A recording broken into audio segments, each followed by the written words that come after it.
"We're losing the baby." The words cut through the chaos of the private delivery suite at St. Nicholas Medical Center, Lagos's most expensive hospital. Dr. Okonkwo, head of obstetrics with 3 international degrees and 20 years of experience, stared at the fetal monitor as the baby's heartbeat dropped to a dangerous rhythm. 30 hours. 30 agonizing hours since Mrs. Ifoma Udoh had gone into labor, and they were no closer to delivering this child than when they'd started. "Blood pressure spiking," a nurse called out. 160 over 110. "Another dose of magnesium sulfate," Dr. Okonkwo ordered, his voice tight with stress. Around him, 9 other specialist doctors crowded the room, obstetricians, anesthesiologists, neonatologists, all flown in from different parts of Nigeria and abroad when the delivery had turned complicated. The room looked like a medical convention, packed with the best minds money could buy. And none of them could save this baby. Chief Emmanuel Udoh stood outside the delivery room, his expensive suit rumpled, his face gray with fear and exhaustion. He was one of Nigeria's wealthiest men: oil, real estate, telecommunications, a billionaire many times over. He could buy anything, build anything, command presidents and senators with a phone call. But he couldn't buy his wife's safe delivery. He couldn't command his unborn child to survive. "Chief, you should rest," his assistant, Biodun, said gently. "You haven't slept in 30 hours. "How can I sleep when my wife is dying? When my child is dying?" Chief Udoh's voice cracked. Inside the room, he could hear Ifoma screaming, a sound that tore through his chest like broken glass. They'd been married for 15 years, tried for a baby for 12 of those years. This pregnancy was their miracle, their answered prayer. And now it was becoming their nightmare. Dr. Okonkwo emerged from the delivery room, pulling off his surgical mask. His face said everything before his mouth opened. "Chief Udoh, we need to discuss emergency options. The baby is in severe distress. Your wife's body isn't responding to induction medications. The baby is positioned incorrectly, transverse lie, which means the baby is sideways instead of head down. We've tried everything to turn the baby externally, but it won't move. The umbilical cord appears to be compressed, which is why the heart rate keeps dropping. Then do a C-section." Chief Udoh grabbed the doctor's arm. "Cut her open, save them both. We tried to prep for that an hour ago, but your wife's blood pressure became dangerously unstable. The anesthesiologist says surgery right now could kill her. We're trying to stabilize her first, but..." He paused, and Chief Udoh saw something he'd never expected to see in a doctor's eyes at Nigeria's best hospital. Defeat. "Chief, I need you to understand. We're doing everything medical science can do. We have the best equipment, the best doctors, but sometimes even that's not enough. You need to prepare yourself for the possibility that we might have to make a choice, your wife or the baby." "No," the word exploded from Chief Udoh. "No, there has to be something. Call more doctors, fly someone in from America, from London. I don't care what it costs." "Chief, we already have 10 specialists in there. More doctors won't help when we've already tried every protocol, every procedure, every..." A crash from inside made them both turn. A nurse had knocked over a tray of instruments. Through the open door, Chief Udoh saw his wife on the bed, her body arched in pain, her face soaked with sweat and tears. The monitors beeped frantically. Doctors moved around her like a choreographed dance of desperation. And in the corner, almost invisible, was an elderly woman in a faded cleaning uniform, quietly mopping the floor. Mama Ngozi had been cleaning this hospital's delivery wards for 7 years. At 68 years old, she worked the night shift because it paid slightly more, an extra $5,000 per month that helped pay for her grandchildren's school fees back in the village. She was supposed to be invisible, the kind of person wealthy patients looked through rather than at. But Mama Ngozi was watching, and she was seeing things these educated doctors were missing. She'd seen the baby's position on the ultrasound screen. She'd heard the doctors' discussions. She'd watched them try procedure after procedure, all based on textbook medicine and modern protocols. And she knew knew with the certainty that came from delivering over 1,000 bobbies in her 40 years as a traditional birth attendant that they were approaching this all wrong. The baby wasn't stuck because of medical complications. The baby was stuck because the mother's body was locked in fear and pain, unable to relax enough to allow the natural process. The doctors were treating symptoms with machines and medications, but they weren't addressing the root cause. Mama Ngozi had seen this before, many times. In her village, before poverty and her husband's death had forced her to the city, she'd been known as the woman who could deliver any baby, solve any birth complication. She'd learned from her grandmother, who'd learned from hers, generations of knowledge passed down through hands and hearts rather than textbooks. Heart rate dropping again, a doctor shouted. We're at 80 beats per minute, we need to move now. Dr. Okonkwo made a decision. Prep for emergency C-section. We can't wait any longer. If her blood pressure spikes during surgery, we'll deal with it. But this baby is dying. No, please. Mrs. Udoh's voice was hoarse from screaming. Please don't cut me, please. As nurses rushed to prepare the surgical instruments, as anesthesiologists argued over protocols, as Chief Udoh stood frozen in the doorway watching his worst nightmare unfold, Mama Ngozi made her own decision. She set down her mop. She walked toward the bed, past doctors who didn't even glance at her, past equipment worth millions of naira, past everything modern medicine had brought to bear on this situation. Excuse me, she said quietly. No one heard her.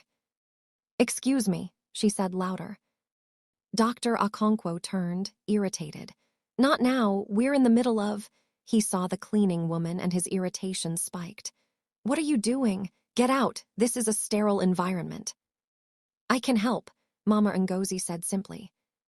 The room fell silent, except for the beeping monitors, and Mrs. Udoh's labored breathing. Dr. Okonkwo stared at her. What did you say? I said I can help. I can deliver this baby, safely. Both of them will live. One of the other doctors, Dr. Williams, who'd flown in from London, laughed. Actually laughed. You're a cleaner. What do you know about obstetrics? I know that baby is lying transverse, because the mother's pelvis is tilted from sitting in one position too long. I know her body is too tense to allow the baby to move. I know you're all so busy with your machines that you've forgotten a woman's body knows how to give birth if you help it instead of fighting it. This is ridiculous, Dr. Williams said. Security, remove this woman. But Chief Udoh had heard something in Mama Ngozi's voice. Not arrogance, not madness, certainty. The same certainty he used when he knew an oil field would produce, when he knew a property deal would pay off. Wait, he said, stepping into the room. Let her speak. Chief, this woman is a cleaner, Dr. Okonkwo said. She has no medical training, no license, no. And you have 10 doctors with every credential in the world, and my wife and baby are dying. Chief Udoh's voice shook the room. What do we have to lose? Your wife's life, your baby's life, if we let some uneducated cleaner touch her. I'm not uneducated, Mama Ngozi interrupted quietly. I'm just educated differently. I delivered bobbies for 40 years in my village, over 1,000 successful births, including breech bobbies, transverse bobbies, twins, bobbies with cords around their necks. I've seen everything you've seen, just without your machines. The monitors beeped frantically. Mrs. Udoh's scream cut through the argument. Chief Udoh looked at his wife, then at the doctors, then at this small elderly woman in a cleaning uniform who stood with absolute calm in the middle of chaos. Help her, he said. Chief, I cannot allow. Dr. Okonkwo started. This is my wife, my baby, my choice. Chief Udoh's voice was thunder. You've had 30 hours and they're both dying. Give her a chance. The doctors looked at each other. The hospital administrator, who'd rushed in at the commotion, was calculating liability and lawsuits. The nurses were shocked into silence. Mama Ngozi walked to Mrs. Udoh's bedside and took her hand.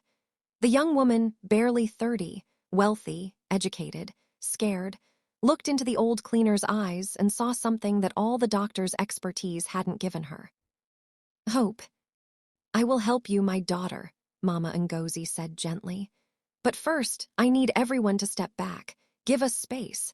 And I need someone to bring me 3 things: warm water, clean towels, and palm oil.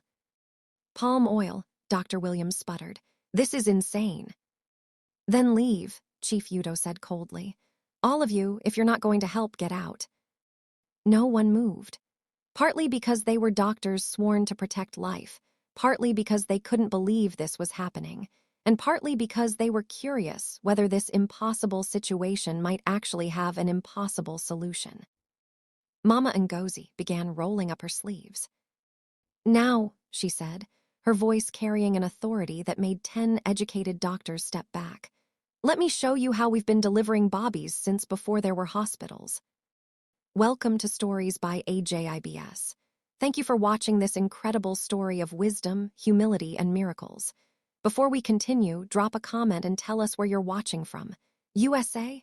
UK? Jamaica? Nigeria? We love our global family. Now let's see what happens when ancient wisdom meets modern medicine. Have you ever seen someone dismissed because of their job prove everyone wrong? What do you think will happen? Comment below. Like, subscribe to Stories by AJIBS, and turn on notifications. This story will restore your faith in unexpected heroes. The delivery room had transformed into something between a medical theater and a village square. 10 doctors stood against the walls, arms crossed, watching with expressions ranging from skepticism to outright hostility. Chief Udoh stood at his wife's head, holding her hand, his eyes fixed on Mama Ngozi with desperate hope. Mrs. Udoh lay exhausted on the bed, 30 hours of failed labor having drained every ounce of her strength. Mama Ngozi washed her hands thoroughly in the warm water a nurse had reluctantly brought. She dried them on a clean towel, then turned to face the room. First, we turn off those bright lights, she said, pointing at the surgical lamps blazing overhead. They're making her tense. A woman needs to feel safe to give birth, not like she's on an operating table. Dr. Okonkwo bristled. Those lights are necessary for us to see. You've been seeing for 30 hours and it hasn't helped, Chief Udoh cut him off. Turn them off, leave the soft ones. The harsh surgical lights went dark, leaving only the gentler overhead lighting. The change was immediate. The room felt less like a crisis zone and more like a space where something natural could happen. Good, Mama Ngozi nodded. Now, everyone who is not essential, leave. Too many people, too much fear and doubt in the air. A laboring woman can feel these things. They make her body lock up. I'm not leaving my patient, Dr. Okonkwo said firmly. Then stay silent and stay back, Mama Ngozi replied. If you speak again before this baby is born, you leave. Understood. The audacity of a cleaner giving orders to a chief physician made several doctors gasp. But Chief Udoh's glare kept them quiet. Mama Ngozi turned her full attention to Mrs. Udoh, and her voice became soft, soothing, the voice of a grandmother comforting a frightened child. My daughter, what is your name? Ifoma, the young woman whispered, her voice hoarse. Ifoma, beautiful name. It means good thing. And you are doing a good thing, bringing life into this world, but you're fighting your body instead of working with it. Do you know why? Ifoma's eyes filled with tears. I'm scared. It hurts so much. And the baby won't come. What if something's wrong with me? What if I can't do this? There's nothing wrong with you. Your body knows exactly what to do, but fear has locked your muscles tight. Fear has made you rigid when you need to be soft. Fear has turned your pelvis into stone when it needs to be like water. Mama Ngozi placed warm, oil-covered hands on Ifoma's belly. Feel my hands. Warm, yes, gentle. Ifoma nodded. This is what we're going to do. I'm going to massage your belly, your hips, your lower back. Traditional technique, very old, passed down from my grandmother's grandmother. It will help your pelvis open, help your baby turn. But you must trust me. Can you do that? Yes, Ifoma whispered. Good girl. Mama Ngozi began working, her hands moving with practiced certainty over Ifoma's swollen belly. She pressed here, rubbed there, found tension points that modern obstetrics had no names for but that traditional midwives had known for centuries. Dr. Williams couldn't stay quiet. This is absolutely unscientific. You're just rubbing her stomach with palm oil. How is that supposed to? Out, Chief Udoh pointed at the door. You were warned, leave. Dr. Williams sputtered but left, shaking his head. Mama Ngozi continued her work, unbothered. Now, Ifoma, I need you to get up. What? Dr. Okonkwo forgot his promise of silence. She can't get up. She's been in labor for 30 hours. She's exhausted. Which is exactly why lying on her back is wrong, Mama Ngozi said calmly, not stopping her massage. Gravity is our friend in childbirth, not our enemy. Women have been giving birth standing, squatting on their knees for thousands of years. Lying flat on a bed is a modern hospital convenience for doctors, not for mothers. She helped Ifoma sit up, then guided her to stand beside the bed, supporting her weight. Chief Udoh rushed to help, holding his wife's other arm. Now we walk, Mama Ngozi said. Slowly, gently, let your hips sway. Let the baby move with gravity instead of against it. This is insane, one of the other doctors muttered, but no one was brave enough to challenge Chief Udoh's glare anymore. They walked slowly around the room, Mama Ngozi's hands never leaving Ifoma's body, supporting her back, massaging her hips, maintaining constant soothing contact. And she talked, her voice low and rhythmic, telling stories of other births, other mothers, other bobbies who came when they were ready. Your baby is not stuck, Mama Ngozi explained as they walked. Your baby is confused. The baby felt your fear, felt your body tensing and stopped moving. But now we teach the baby it's safe to come. We show your body it's safe to open. After 10 minutes of walking, Mama Ngozi felt something shift. Her experienced hands detected the subtle movement inside Ifoma's belly. There, she said quietly. The baby is turning, do you feel it? Ifoma gasped. Yes, oh God, yes, I feel it moving. Dr. Okonkwo rushed to the ultrasound machine, unable to help his medical curiosity. He moved the transducer over Ifoma's belly, and his eyes went wide. The baby is rotating, he said, shock clear in his voice. The transverse position is correcting. How did you? Because I listened to the mother's body instead of just looking at machines, Mama Ngozi said simply. Now we help the baby finish turning. Ifoma, I need you to squat. Your husband will support you. Chief Udoh, despite his expensive suit and billionaire status, got down on the floor without hesitation, bracing his wife as Mama Ngozi guided her into a deep squat position. This is the oldest birthing position in the world, Mama Ngozi explained to the watching doctors. It opens the pelvis 30% wider than lying down. It uses gravity to help the baby descend. It works with the woman's body, not against it. She applied more warm oil, massaging Ifoma's lower back in firm, circular motions. Breathe, my daughter, deep breaths. Let your body soften. Let your baby come. The monitors, which had been screaming alarms for hours, suddenly showed a change.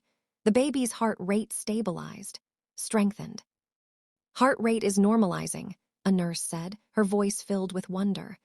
150 beats per minute, strong and steady. Impossible, Dr. Okonkwo whispered, but he was watching the monitors with his own eyes. Everything he'd learned in medical school said this shouldn't be working, but it was.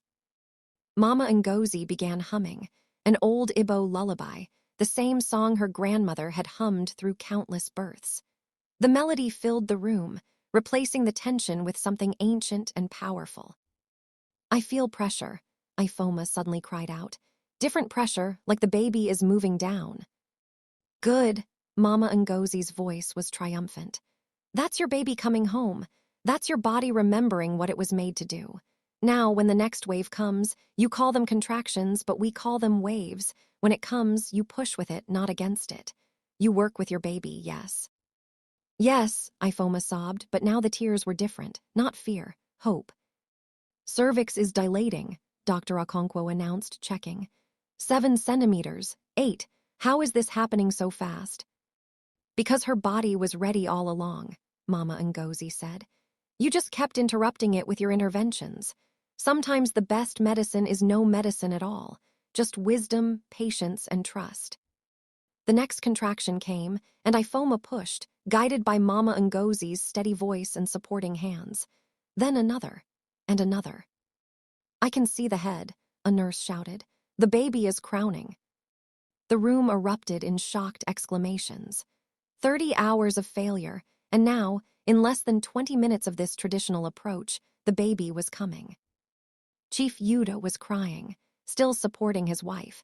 This powerful man reduced to tears by witnessing the miracle of his child's birth. "One more, my daughter," Mama Ngozi coached. "One more big push and you meet your baby." Ifoma pushed with everything she had left, and suddenly, the room filled with a sound that made every person present freeze. A baby's cry, strong, healthy, alive. The baby's cry filled the delivery room like a declaration of victory. Mama Ngozi caught the tiny, squirming infant with practiced hands, quickly checking the airways, the color of the skin, the strength of the cry. Everything she'd done 1,000 times before, but never in a room full of doctors who declared it impossible. "A boy," she announced, her voice warm with satisfaction. "A strong, healthy boy." She laid the baby on Ifoma's chest, skin to skin, covering them both with a warm towel. The umbilical cord still pulsed with life, and Mama Ngozi made no move to cut it. "We wait," she said to the hovering nurses. "Let the cord finish its work. Let the baby receive all the blood that belongs to him. No rushing." Dr. Okonkwo stood frozen, staring at the scene before him. 30 hours of failed medical intervention, and this elderly cleaning woman had delivered the baby in 20 minutes using nothing but her hands, warm oil, and ancient positioning techniques. "How?" he whispered. "How did you know what to do when we couldn't?" Mama Ngozi looked up at him, her hands still supporting the mother and baby. "You didn't fail because you lack knowledge, doctor. You failed because you forgot that birthing is natural, not medical. You treated her like a problem to be solved instead of a woman doing what women have done since the beginning of time." She turned back to Ifoma, who was sobbing with joy, clutching her son against her chest. Chief Udoh knelt beside his wife, his hand on his son's tiny back, his face transformed with wonder. "Your baby was never stuck, Ifoma," Mama Ngozi explained gently. "He was transverse because you'd been lying flat for so long. When a woman lies on her back for hours, the baby can shift into awkward positions. In my village, we never let laboring women stay still. We walk them, we move them, we let gravity help." "But the medications," Dr. Okonkwo interjected. "We gave her Pitocin to strengthen contractions. We tried to manually rotate the baby." "And all of that made her body more tense," Mama Ngozi said, not unkindly. "Your medications increased the pain without fixing the position problem. Your attempts to manually turn the baby frightened her, made her muscles clench harder. You were fighting against her body's natural protection response." She began massaging Ifoma's belly again, firm circular motions. "Now we help the afterbirth come. This is important. If we rush it, she bleeds too much. If we're patient, her body knows what to do." One of the younger doctors, Dr. Nnamdi, stepped forward cautiously. Can you explain what you did? The exact technique?" Mama Ngozi smiled. This one was willing to learn. "I'll do better than explain. I'll show you. But first, understand this. What I did isn't magic. It's not miracle. It's knowledge passed down through generations of women who had nothing but their hands and their wisdom." She gestured to Ifoma's belly. "The baby was lying sideways, yes, transverse lie. In my village, we call this baby sleeping across the path. When this happens, you don't force the baby to move. You make space for the baby to move itself." Her hands demonstrated on Ifoma's now deflating belly. "First, I massaged here, along the fundus, the top of the uterus. This relaxes the muscles that were holding the baby rigid. Then I applied warm palm oil. You use fancy creams and gels, but palm oil has been used for thousands of years. It's warm, it's slippery, it penetrates the skin and relaxes the tissue underneath." Dr. Nnamdi was taking notes. Other doctors had moved closer, their skepticism giving way to genuine curiosity. "Then the positioning," Mama Ngozi continued. "You had her flat on her back. This is the worst position for birth. It closes the pelvis, it works against gravity, it makes the woman push uphill. We got her upright, walking, squatting. These positions open the pelvis bones by 30%. They let gravity pull the baby down instead of the mother having to push the baby up. But medical protocol says, Dr. Okonkwo started.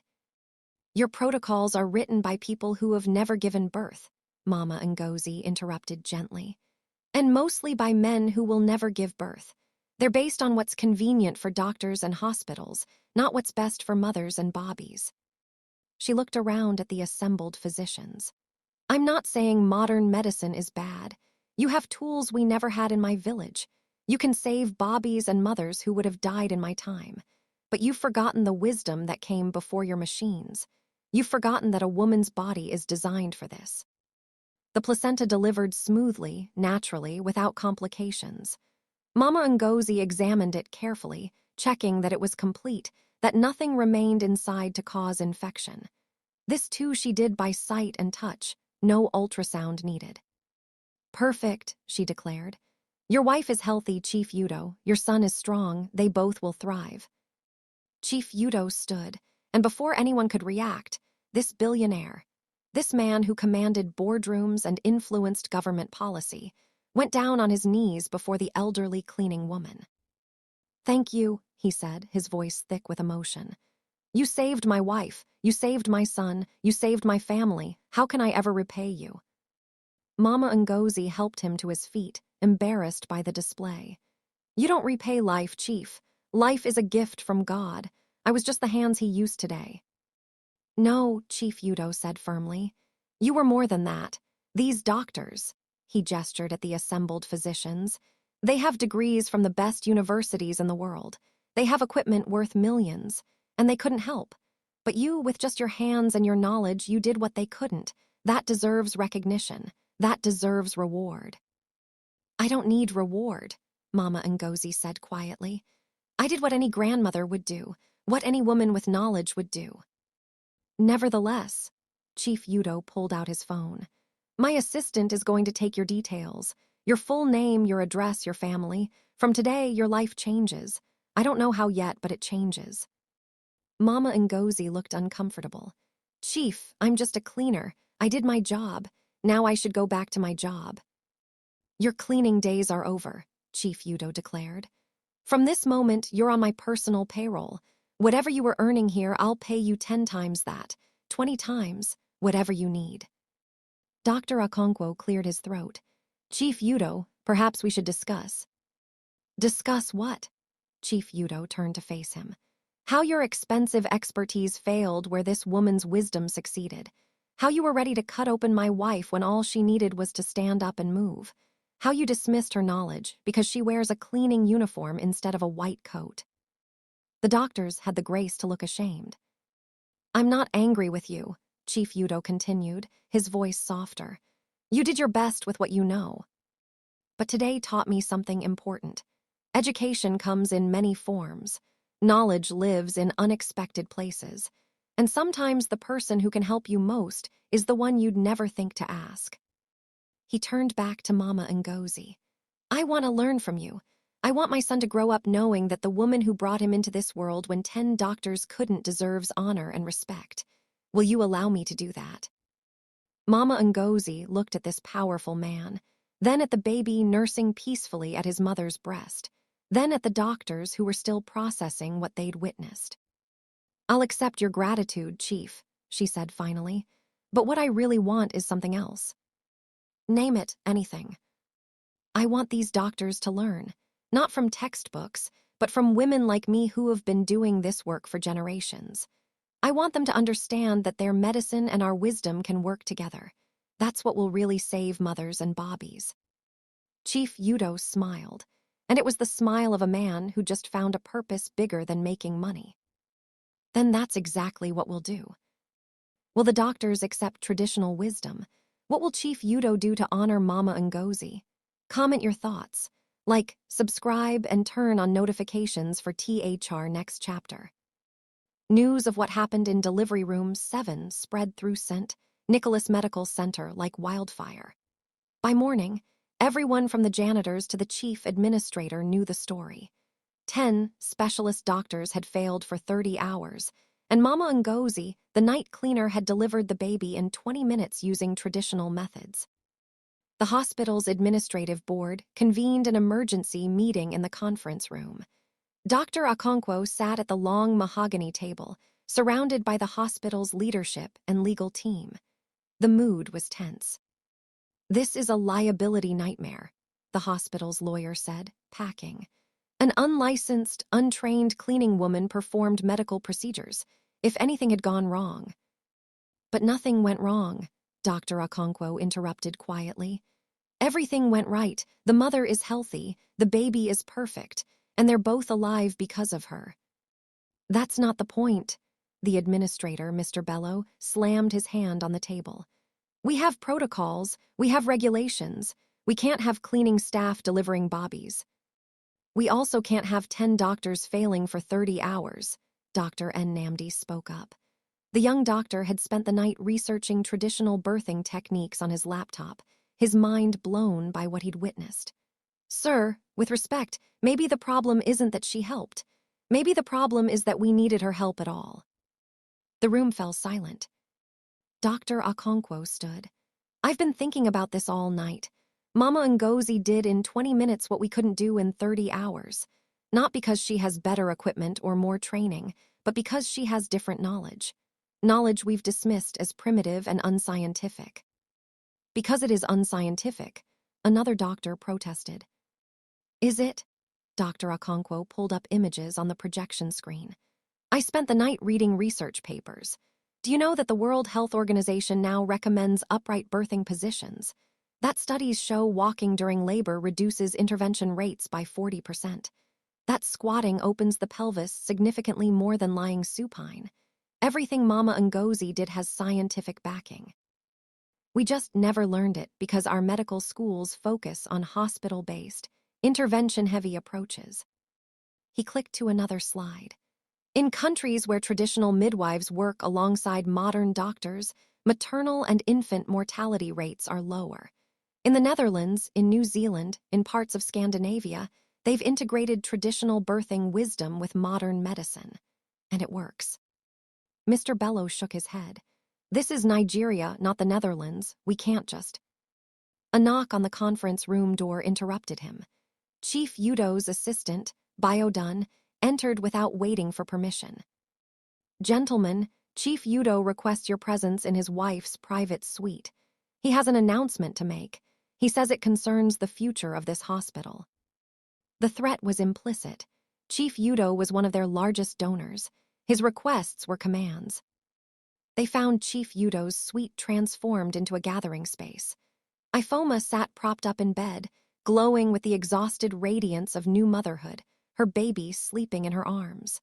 Mama Ngozi sat in a chair nearby, looking distinctly uncomfortable in her cleaning uniform among all these important people. Chief Udoh stood at the window, looking every inch the billionaire businessman. "Thank you for coming," he said as the hospital leadership filed in. "I wanted you all to hear this together. I've made a decision about how to honor the woman who saved my family." He gestured to Mama Ngozi. "This woman, Mama Ngozi Okafor, has worked as a cleaner in your hospital for 7 years. Before that, she was a traditional birth attendant in her village for 40 years. She has delivered over 1,000 bobbies successfully. And last night, she did what your most educated doctors couldn't do." Mr. Bello opened his mouth to speak, but Chief Udoh raised a hand. "I'm not here to blame anyone. Modern medicine saved my wife and son in many ways. The monitoring equipment alerted us to problems. Your tests told us what was wrong. But modern medicine alone couldn't solve it. It took traditional wisdom to finish what technology started." He pulled out a document. "I'm donating 50 million naira to establish the Traditional and Modern Medicine Integration Center, right here at St. Nicholas. This center will train doctors in traditional birthing techniques. It will employ traditional birth attendants like Mama Ngozi as consultants and teachers. And it will provide expecting mothers with the choice of combining both approaches." The room erupted in murmurs. "Furthermore," Chief Udoh continued, "I'm funding a full scholarship program for traditional birth attendants across Nigeria to receive formal medical training. and for obstetricians to learn traditional techniques. We're going to bridge this gap between old wisdom and new science. Dr. Okonkwo was the first to speak. Chief Udoh, I support this completely. What I witnessed last night changed how I think about childbirth. I want to learn from Mama Ngozi. I want to understand what she knows. You want to learn from a cleaner. Mr. Bellow's voice dripped with condescension.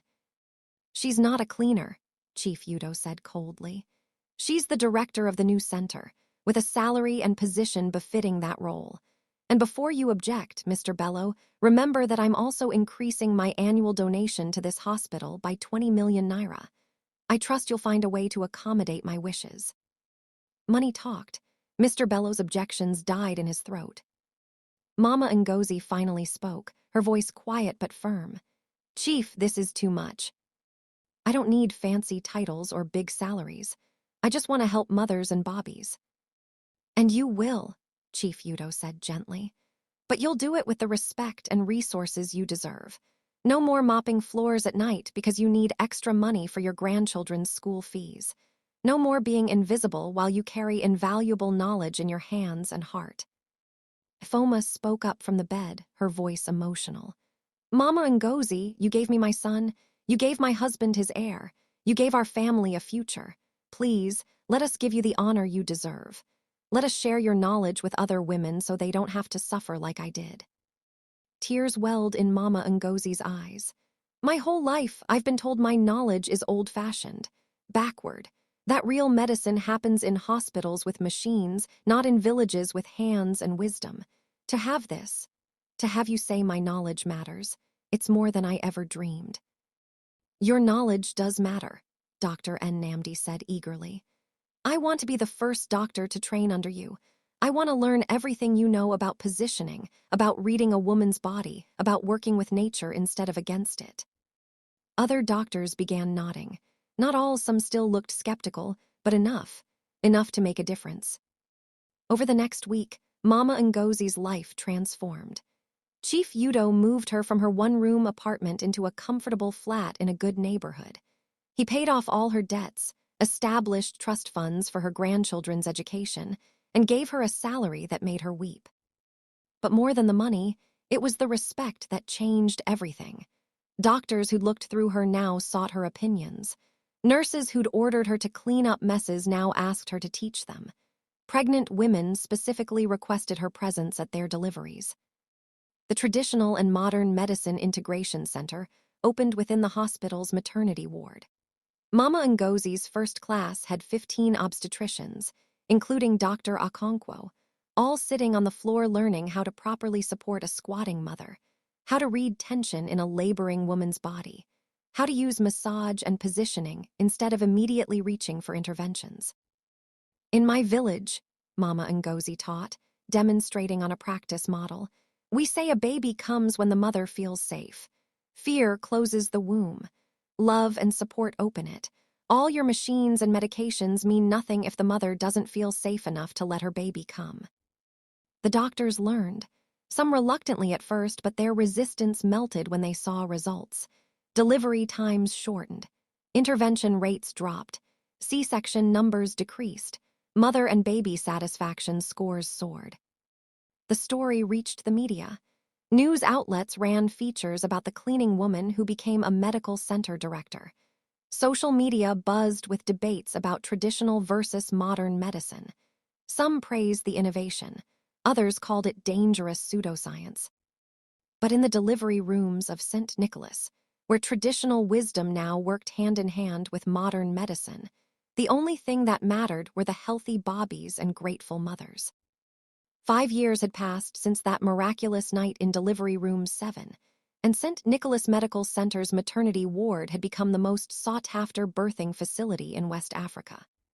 Women flew in from Ghana, Cameroon, even South Africa, specifically to give birth under the care of doctors trained in the integration of traditional and modern medicine.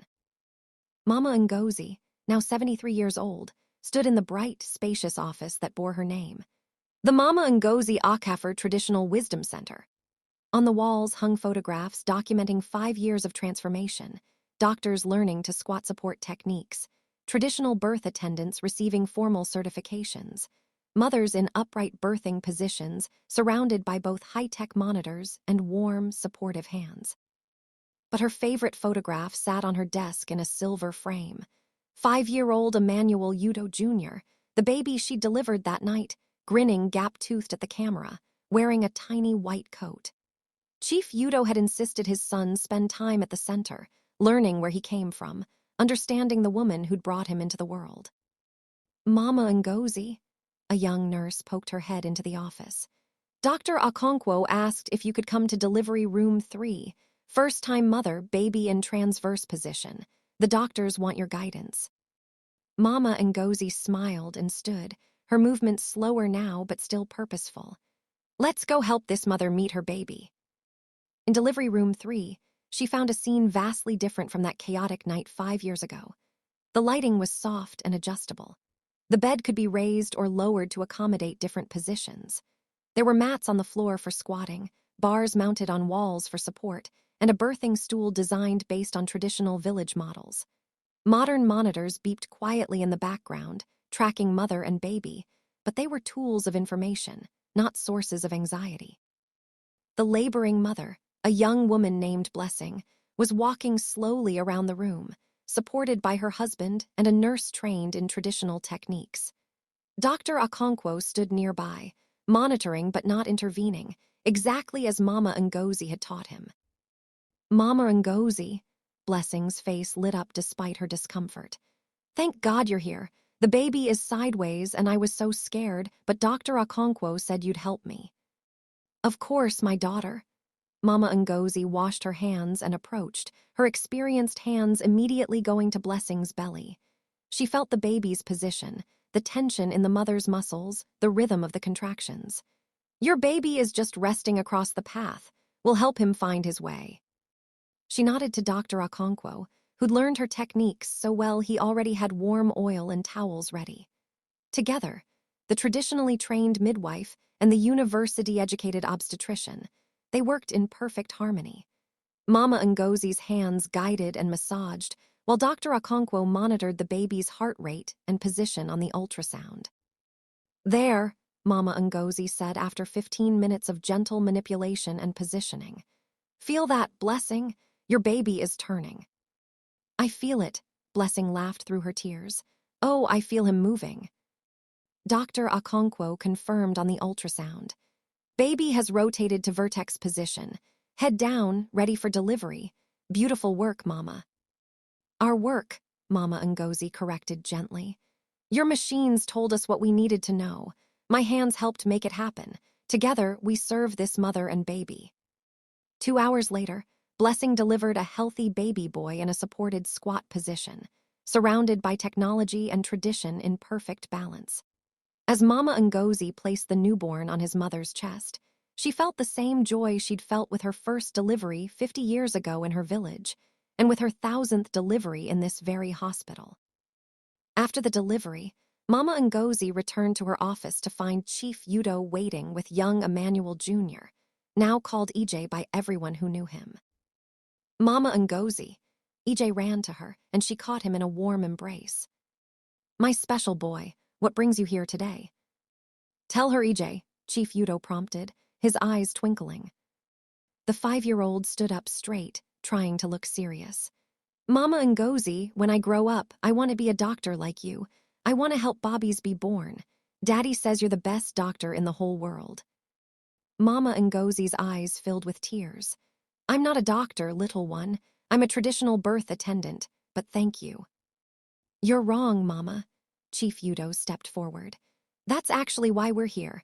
I wanted to tell you in person before the official announcement tomorrow. He handed her an embossed envelope. Inside was a letter from the Nigerian Medical Association. They're creating a new official medical designation, Chief Udoh explained. Traditional medical practitioner, birth specialist. It carries the same professional recognition as an MD, but acknowledges a different path of knowledge. You'll be the first person in Nigeria to receive this designation. The ceremony is tomorrow at the National Hospital in Abuja. The Minister of Health will present it personally. Mama Ngozi stared at the letter, unable to speak. "You changed everything, Mama," Chief Udoh continued, his voice thick with emotion. "Not just for my family, but for thousands of mothers and bobbies. The integration model you pioneered here at St. Nicholas has been adopted by 32 hospitals across Nigeria. Maternal mortality rates have dropped 15% in facilities using combined traditional and modern approaches. Unnecessary C-sections are down 23%. Patient satisfaction is at an all-time high." "But I just did what my grandmother taught me," Mama Ngozi whispered. "Exactly. And now, finally, our country is recognizing that your grandmother's knowledge is just as valuable as any university degree. That wisdom passed down through generations of women deserves the same respect as textbook learning." The next day, Mama Ngozi stood on a stage in Abuja, wearing traditional attire that Chief Udoh's wife had commissioned specially for the occasion. The Minister of Health placed a medal around her neck and handed her an official certificate recognizing her as Nigeria's first traditional medical practitioner, birth specialist. The audience, filled with doctors, traditional healers, government officials, and mothers whose bobbies Mama Ngozi had helped deliver, rose in a standing ovation that lasted 5 minutes. When Mama Ngozi spoke, her voice was steady despite her tears. "I accept this honor not for myself, but for every grandmother who delivered bobbies by firelight in remote villages. For every traditional birth attendant who was called primitive or backward, for using methods passed down through generations. For every woman who knew in her bones that her body was designed for birth, but was told she needed machines and interventions to do what comes naturally." She paused, looking out at the audience. "I also accept this honor on behalf of doctors like Dr. Okonkwo, who were brave enough to admit they didn't know everything, who were humble enough to learn from a cleaning woman in a faded uniform, who understood that true medicine means using every tool available, whether that tool is a high-tech monitor or a grandmother's experienced hands." After the ceremony, Mama Ngozi returned to Lagos and to her work at St. Nicholas. The title was nice, the recognition was meaningful, but what mattered most was the work itself. 10 years after that miraculous night in Delivery Room 7, Mama Ngozi trained her 100th doctor in traditional birthing techniques. The Mama Ngozi integration model had spread to 12 African countries. Universities were adding traditional birthing wisdom to their obstetrics curricula. Traditional birth attendants were being brought into hospitals as valued consultants rather than dismissed as relics of the past. And E.J. Udoh, now 15 years old, had just been accepted into medical school with a declared specialty, integrated obstetrics. He wanted to carry forward the legacy of the woman who'd brought him into the world. On Mama Ngozi's 80th birthday, the hospital threw a celebration in her honor. The maternity ward was filled with mothers and bobbies she'd helped deliver, doctors she'd trained, and traditional birth attendants who'd found new respect and opportunity because of the path she'd opened. Chief Udoh gave a speech, his voice breaking with emotion. 15 years ago, I was a desperate man watching my wife and child die while 10 doctors stood helpless. Then a cleaning woman stepped forward and did the impossible. She didn't just save my family. She changed how an entire nation thinks about birth, about medicine, about the value of traditional knowledge." He turned to Mama Ngozi. "You taught us that wisdom isn't about degrees or titles. It's about knowledge, experience, and the courage to use both in service of others. Thank you for being brave enough to speak up when everyone told you to stay silent. Thank you for being humble enough to share your knowledge when you could have kept it to yourself. Thank you for showing us that the best medicine combines the old and the new, tradition and technology, grandmother's wisdom and doctor's science." Mama Ngozi stood to respond, and the room fell silent. "When I was mopping floors in Delivery Room 7 that night, I was invisible. Just an old woman in a cleaning uniform, someone people looked through rather than at. But I saw a mother suffering and a baby dying, and I knew I could help. The hardest part wasn't delivering the baby. The hardest part was finding the courage to speak up when everyone would think I had no right to speak." She looked around at the crowded room. "My prayer is that we never again dismiss someone's knowledge because of their job title or their lack of formal education. That we never again overlook wisdom because it comes in unexpected packaging. that we teach our children to respect all forms of knowledge, the kind you learn in universities and the kind you learn at your grandmother's knee. She smiled at EJ, now a tall teenager in the back of the room. And my greatest joy is knowing that the baby whose life began with traditional wisdom will grow up to be a doctor who honors both the old ways and the new. That's the future I dreamed of. That's the legacy I wanted to leave. As the celebration continued, Mama Ngozi slipped away to the quiet of the maternity ward. She walked through delivery rooms where traditional and modern worked in harmony, where mothers had choices, where birth was treated as a natural process supported by wisdom rather than a medical emergency requiring intervention. She thought of her grandmother, who taught her to read a mother's body, of the 1,000 bobbies she delivered by lamplight in her village, of that terrifying, wonderful moment when she'd stepped forward to challenge 10 doctors and everything she knew told her she'd be dismissed. But she hadn't been dismissed. She'd been heard, and in being heard, she'd changed everything. That was the real miracle, not the baby she'd delivered, miraculous as that was. The real miracle was that a society had been brave enough to admit that wisdom comes in many forms, that the poorest cleaner might hold knowledge the richest doctors need, that true healing requires humility, openness, and the courage to learn from unexpected teachers. What did you think of this story? Should modern medicine learn from traditional wisdom? Comment below. If this inspired you, smash that like button, subscribe to Stories by AJIBS, and share this message. Where are you watching from? Remember, wisdom can come from anywhere. Never dismiss someone's knowledge because of their position. The person who can help you most might be the one you'd least expect. God bless.